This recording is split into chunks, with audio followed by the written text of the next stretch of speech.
नमस्कार। सांकेतिक भाषा के इस विशेष बुलेटिन में आप सभी का स्वागत है। मैं हूं ऋतु वर्मा, मेरे साथ हैं एचआई एंकर शरद मुद्गल। खबरों की शुरुआत करते हैं।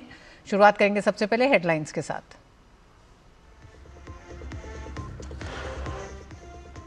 और खबर की शुरुआत करेंगे उत्तराखंड में आए त्रासदी के साथ। उत्तराखंड के उत्तरकाशी में बादल फटने से बड़ा हादसा हुआ है। गंगोत्री धाम और मुखवा के पास स्थित धराली गांव में बादल फटने से एक नाला उफान पर आ गया है। नाले का पानी बहुत तेजी से पहाड़ों से निचले इलाकों की तरफ बहकर आया, जिससे कई घर पूरी तरह तबाह हो गए हैं। बादल फटने के बाद इलाके में कई लोग लापता बताए जा रहे हैं। बादल फटने के बाद नाले में पानी के उफान से पूरे इलाके में दहशत फैल गई। इस बीच इलाके में राहत और बचाव का काम युद्ध स्तर पर जारी है।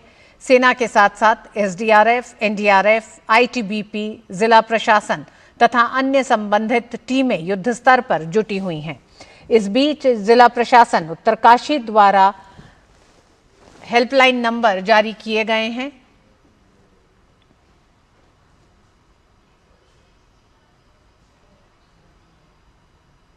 और धराली में बादल फटने और विनाश की जो नई तस्वीरें आई हैं वो आपको विचलित कर सकती हैं। बादल फटने के बाद नदी की धार में आए सैलाब ने क्या इंसानी आबादी, क्या मकान, क्या दुकान, सबको अपनी तेज बहाव में लील लिया। लोग जान बचाकर भागते हुए दिखाई तो दिए, लेकिन तेज धार में उनका ये प्रयास आखिरी ही साबित हुआ। पलक झपकते हंसती खेलती आबादी में बर्बादी के निशान ही बस शेष रह गए।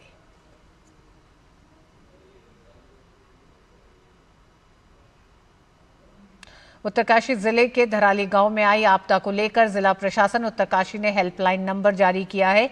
यह हेल्पलाइन नंबर है 01374 222126 222722 और 9456556431 पर फोन कर जानकारी ली जा सकती है। राज्य आपातकालीन परिचालन केंद्र देहरादून में उसका नंबर है 013527103334 27103335 8218867005 9058441404 टोल फ्री नंबर 1070 है। ERSS टोल फ्री नंबर है 112 पर संपर्क कर जानकारी ली जा सकती है। साथ ही जिला आपातकालीन परिचालन केंद्र हरिद्वार में 01374 222722 73109 13129 7500737269 toll free number 1077। ERSS toll free number है 112 पर फोन कर जानकारी ले सकते हैं। उत्तरकाशी घटना को लेकर प्रधानमंत्री नरेंद्र मोदी ने संवेदना व्यक्त की है। प्रधानमंत्री ने एक्स पर लिखा, उत्तरकाशी के धराली में हुई इस त्रासदी से प्रभावित लोगों के प्रति मैं अपनी संवेदना व्यक्त करता हूं। इसके साथ ही सभी पीड़ितों की कुशलता की कामना करता हूं। मुख्यमंत्री पुष्कर सिंह धामी जी से बात कर मैंने हालात की जानकारी ली है। राज्य सरकार की निगरानी में राहत और बचाव की टीमें हर संभव प्रयास में जुटी हैं। लोगों तक मदद पहुंचाने में कोई कोर कसर नहीं छोड़ी जा रही है।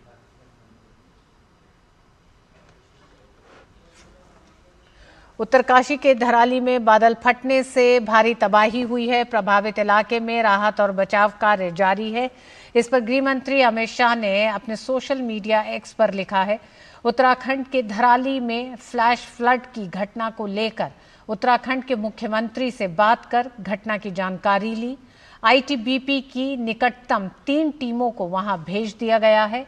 साथ ही एनडीआरएफ की 4 टीमें भी घटनास्थल के लिए रवाना कर दी गई हैं, जो शीघ्र पहुंचकर बचाव कार्य में लगेंगी।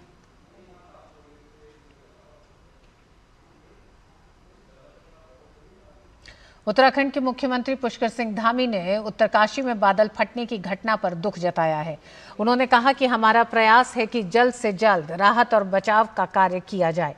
उन्होंने कहा कि सभी को बचाना सर्वोच्च प्राथमिकता है।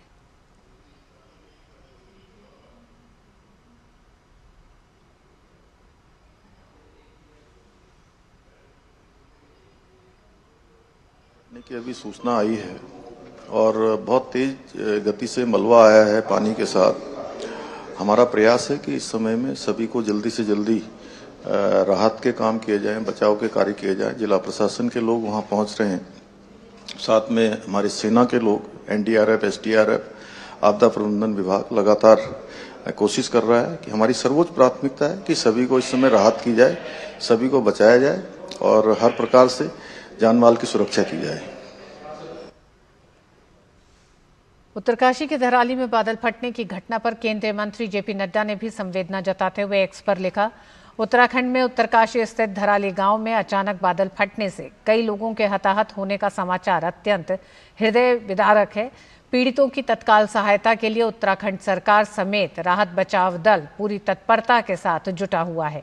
इस संकट की घड़ी में प्रदेश के सभी भाजपा कार्यकर्ता पीड़ितों की हर संभव मदद के लिए संलग्न हैं। मैं पीड़ित परिवारों के प्रति संवेदना व्यक्त करता हूं। मैं ईश्वर से इस भयावह दुर्घटना से प्रभावित सभी लोगों के सकुशल होने की प्रार्थना करता हूं।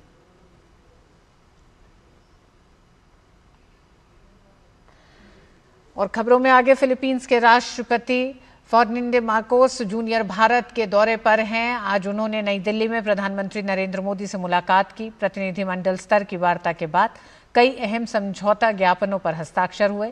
दोनों देशों ने द्विपक्षीय संबंधों को रणनीतिक साझेदारी के स्तर पर ले जाने का निर्णय लिया।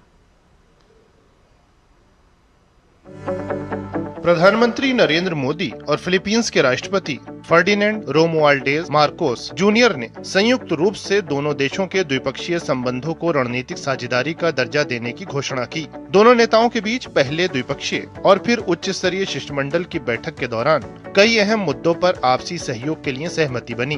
प्रधानमंत्री मोदी ने कहा कि इस वर्ष भारत और फिलीपींस अपने कूटनीतिक संबंधों की 75वीं वर्षगांठ मना रहे हैं और राष्ट्रपति मार्कोस की भारत यात्रा इस संदर्भ में विशेष महत्व रखती है।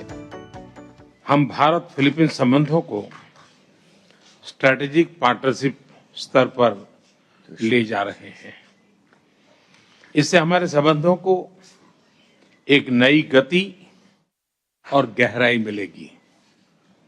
रक्षा और सुरक्षा क्षेत्र में हमारे संबंधों को बल मिलेगा।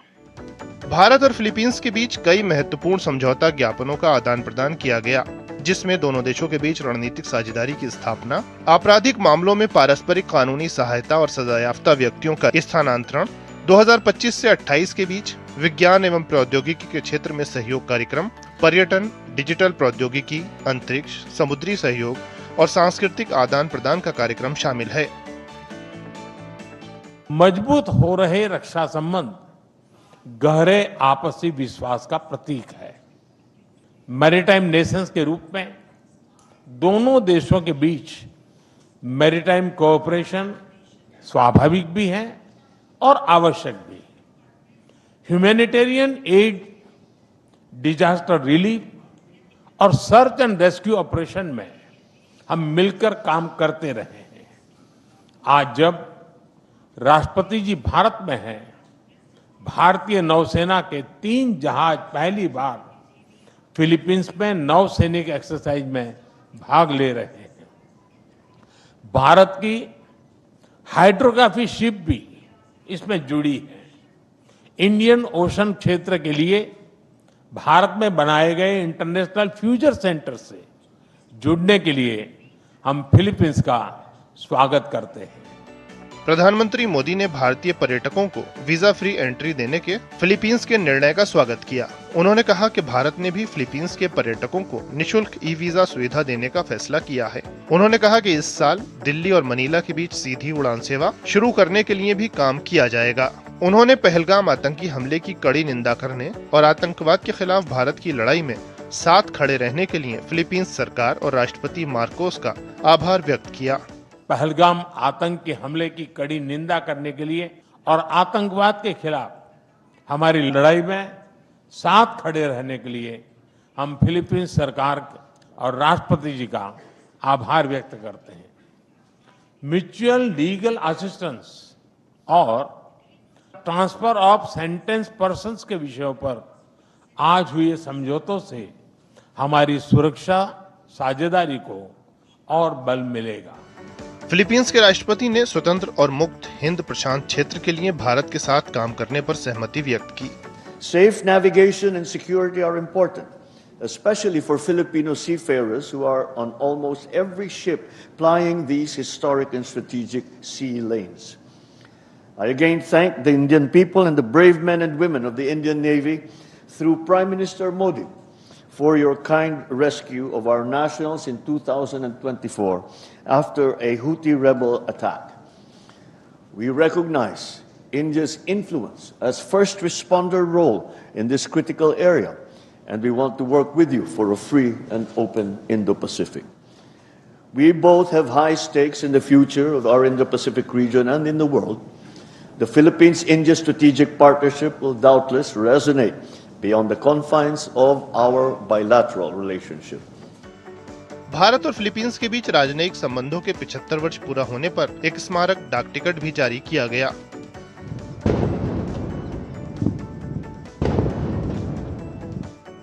इससे पहले राष्ट्रपति भवन में फिलीपींस के राष्ट्रपति फर्डिनेंड रोमुआल्डेज मार्कोस जूनियर का औपचारिक स्वागत किया गया। Bureau report, DD news.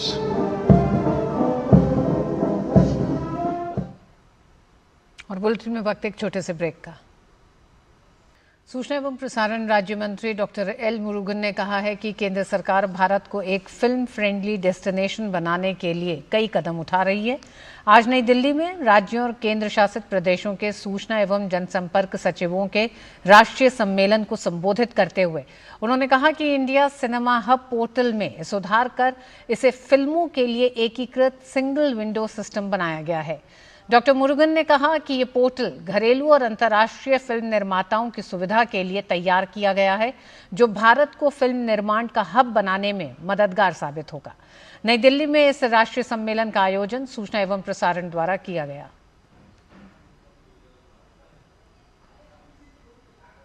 Cinema Hub portal has undergone a comprehensive revamp to transform into an unified single window system for film related facilities across India. Portal aligns with the vision of ease of doing business in the creative economy and promotes India's soft power globally. The revamped Indian Cinema Hub portal is another key step taken by the government under the leadership of our Honorable Prime Minister Shri Narendra Modi ji to make India a film friendly destination. Portals like the Indian Cinema Hub portal will also aid in boosting the local economies and attract both domestic and international filmmakers, transforming our country into a hub of filmmaking. और इस bulletin में बस इतना ही। मुझे और शरद को दीजिए अनुमति। नमस्कार।